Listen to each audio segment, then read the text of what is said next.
Loose Women star Judi Love has passionately defended the divisive Happy Valley finale, describing Sarah Lancashire as an acting legend.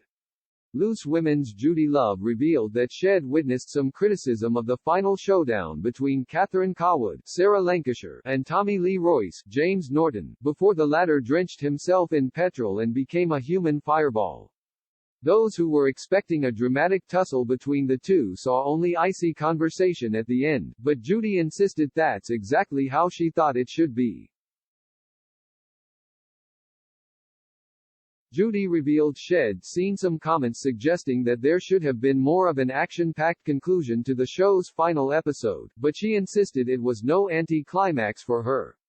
The 42-year-old, who is a comedian by trade as well as a TV star, praised the pace of the action and reasoned that final conversation in the kitchen was purely psychological. It needed to be calm and collected to have us on the edge of our seats. Sarah is an acting legend. She added in her column for OK! Magazine. The bubbly Loose Women star added that she'd found herself adopting the brand of on-screen sarcasm for which the actress is known. The action-fueled series, which depicts horror unfolding in the tranquil Yorkshire countryside, centers around policewoman Sarah's desire to avenge the death of her daughter Becky, who was driven to suicide by Tommy. When the show first began back in 2015, viewers were introduced to Tommy, who had brutally raped Becky and impregnated her.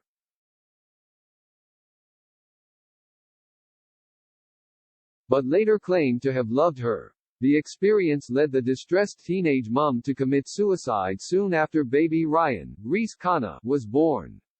Ryan was raised by Catherine and her sister Claire, Siobhan Finneran, who had been recovering from alcoholism and heroin addiction at the time. Tommy later becomes obsessed with hunting down and having contact with his son, much to the horror of Catherine, who is equally invested in protecting Ryan from him. By the second series, Ryan's resolve has cracked and he is questioning whether his dad should be forgiven. Then, in the dramatic finale earlier this month, which marked the end of the show altogether, viewers witnessed Tommy on the run and breaking into Catherine's house armed with potentially explosive petrol. Bleeding from a stab wound owing to a tussle moments earlier, he gains entry to her home and looks all set to send it bursting into flames. Catherine then arrives, armed with a taser in case he comes too close, and tentatively suggests she calls him an ambulance.